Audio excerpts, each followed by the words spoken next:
Hi hello नमस्कार मैत्रिणींनो, मी नीता. आजचा माझा ब्लॉग जरा वेगळा असणार आहे. तो आहे हॉस्पिटल आणि माझी म्हणजे काय मला प्रॉब्लेम होता ना त्याबद्दलचा. तर मी आता हॉस्पिटलला पोचलेली आहे. म्हणजे सकाळीच मी आता हॉस्पिटलला आलेली आहे.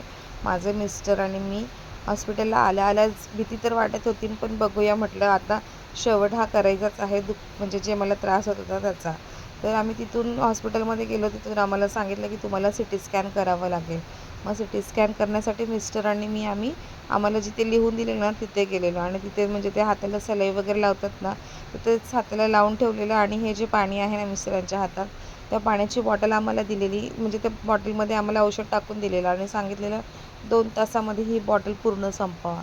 पण त्यांची टेस्ट एवढी घाण लागत होती ना, की म्हणजे एकही ग्लास आपण पिऊ शकत नाही एवढी मी ती बॉटल कशी पूर्ण पिली काय माहीत. तर मिस्टर मला तेव्हा चिडवत होते ही घरी चांगल्या चांगल्या गोष्टी खायला नकार देते आणि आता इथे हे पाणी प्यावं लागतं आहे.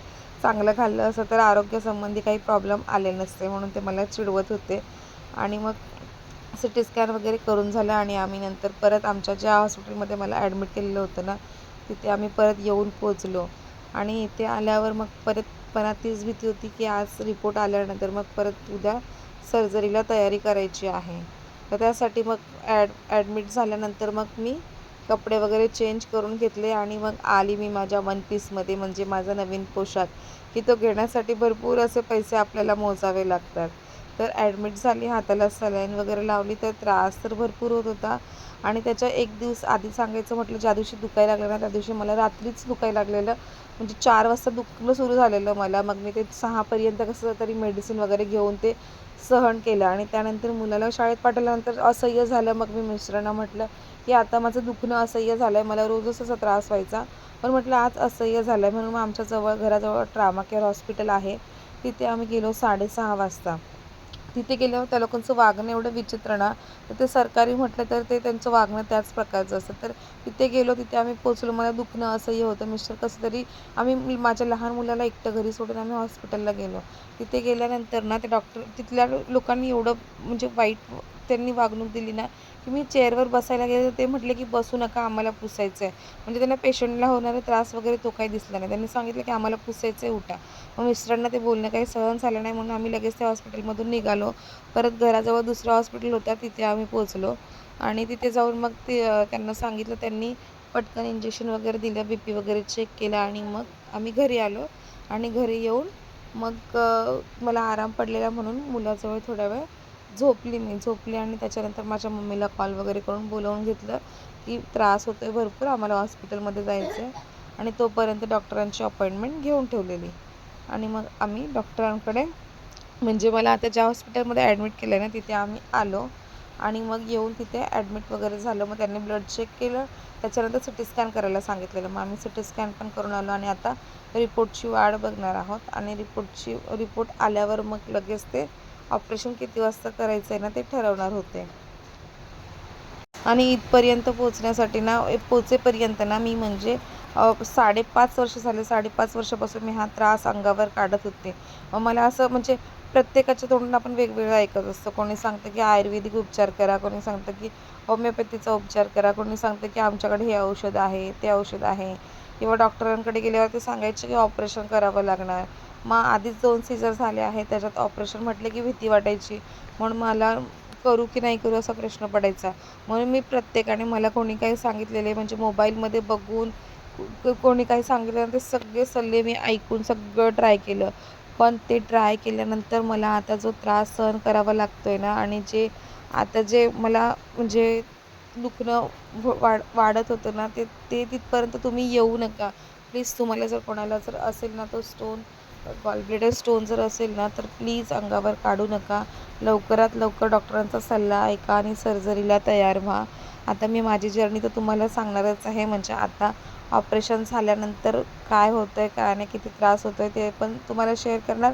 आणि त्याच्यानंतर माझी म्हणजे 10-15 दिवसाची कशी लाईफ आहे ना, तीही तुमच्यासोबत मी शेअर करणार आहे. तर आता हॉस्पिटलमध्ये कोण नव्हतं माझ्यासोबत. मिस्टर पण ड्युटीवर जवळच होते म्हणून ते निघून गेलेले. आणि नंतर ते आले तर म्हणजे तेव्हाच तो वेळ असतो ना, की म्हणजे आपली काळजी कोण घेतं आहे कोण नाही हे दिसून येतं. तर मिस्टर एरवी कितीही ते पोलीस आहेत आणि ते कितीही रुबाबात वागत असले ना, तरी त्यांनी हॉस्पिटलमध्ये असताना भरपूर अशी काळजी घेतली त्यांनी. म्हणजे त्यांचं खरं प्रेम आहे ना हे तेव्हा दिसून आलं. त्यांना केस बांधायला सांगत होती ना, तर त्यांना तर म्हणजे बांधता येत नव्हते, तरी त्यांनी बांधले व्यवस्थित. आणि मग नंतर आम्ही निघालो OTकडे, म्हणजे ऑपरेशन थिएटरकडे. तेव्हा मिस्टरांनी हा घेतलेला व्हिडिओ. ऑपरेशन थिएटरमध्ये जाताना खूप म्हणजे मनात भीती होती, पण म्हटलं नाही, स्ट्रॉंग, आता त्रास संपवायचा आहे तर हे करावंच लागणार आहे. ऑपरेशन झाल्यानंतर मला ऑपरेशन थिएटरमधून बाहेर आणल्यावर हाही व्हिडिओ मिस्टरांनीच काढलेला आहे. तेव्हा मी म्हणजे बेशुद्ध होते. ते इंजेक्शन देतात ना, ॲनेस्थेसिया देतात, तर ते मला पाठीमध्ये दिलेलं आहे. तुम्हाला प्रश्न पडत असेल की ॲनेस्थेसिया कसं देतात, तर आपल्याला जसं सीझरमध्ये देतात ना, तसंच ॲनेस्थेसिया मला पाठीमध्ये दिलेलं आहे. आणि त्या पाठीमध्ये दिलेल्या याच्याने मग मी पूर्णपणे म्हणजे बेशुद्ध झालेली. मला कंबर, पाय वगैरे सगळं, आणि मी पूर्णच बेशुद्ध झालेली. म्हणजे मला दिसतही नव्हतं की माझं ऑपरेशन कसं चाललं आहे वगैरे, ऐकायलाही येत नव्हतं.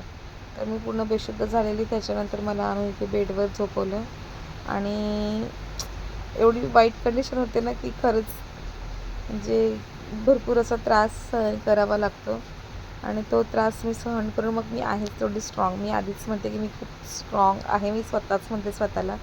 कारण की माझं ज्या दिवशी ऑपरेशन झालं ना, माझं म्हणजे 5:30ला मला ऑपरेशनला घेऊन गेले. मी 7 वाजता बाहेर आले आणि मग मी रात्री 10:30ला मी स्वतःहून चालायला सुरुवात केली. कारण की मला वॉशरूमला युरिन पाईप वगैरे काही लावलेलं नव्हतं आणि मला त्यांनी सांगितलं की डायपरमध्ये करावं लागेल, पण मी नाही केलं. मी म्हटलं मी स्वतःहून जाईल आणि मी स्वतःहून वॉशरूमला जाऊन येईल. आणि मग मी चालायला सुरुवात केली. पण तुम्ही चालताना माझी कंडिशन बघत आहात की खूप खराब झालेली.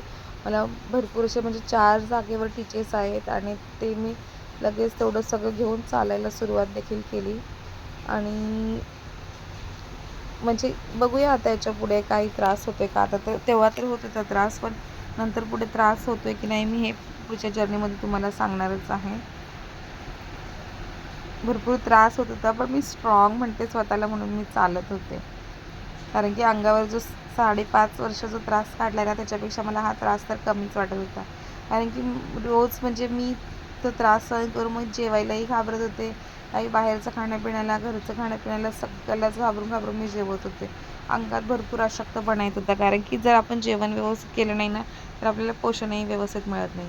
तर मी आता पहिला घोट जो पाण्याचा घेतात ना, तो मी आता म्हणजे 24 तासापेक्षा जास्त मी बिना पाण्याचे होते. आणि मी हा पहिला पाण्याचा ग्लास पाणी मी घेतलं.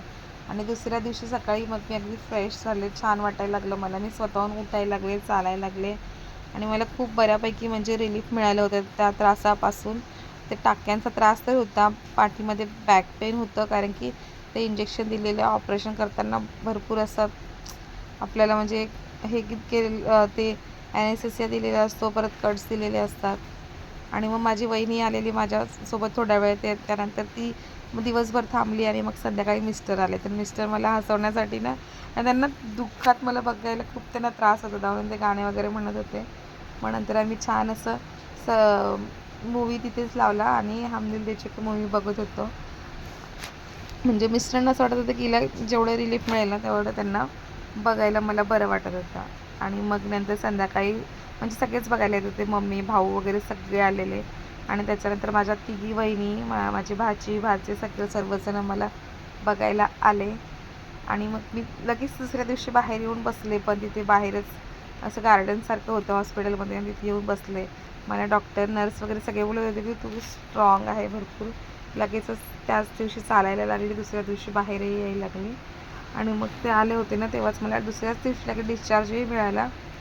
आणि मग आम्ही घरी जायला निघालो. तेव्हा बघा मी स्वतःहून चालत चालत घरी गेले.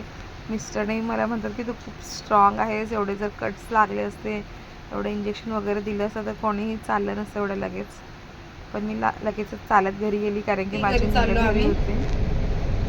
तर मला तर वाटत आहे माझं ऑपरेशन सक्सेसफुल झालेलं आहे. तुम्हालाही असा त्रास असेल तर पटकन ऑपरेशन करून घ्या. आणि त्याच्यानंतर पुढे कसे दिवस जात आहेत ते मी तुमच्यापर्यंत जर्नी शेअर करणार आहे. तर बघा मला 4 ठिकाणी टिचेस दिलेले आहेत आणि हे स्टोन माझे बाहेर आले. स्टोन आहे एका बॉटलमध्ये आणि एका बॉटलमध्ये गॉल ब्लॅडर आहे. तर व्हिडिओ बघितला त्याबद्दल तुमचे मनापासून आभार. आणि तुम्हालाही जर असा प्रॉब्लेम असेल ना, तर लवकरात लवकर सर्जरी करून घ्या. कोणाचाही आयुर्वेदिक उपचार ऐकू नका प्लीज.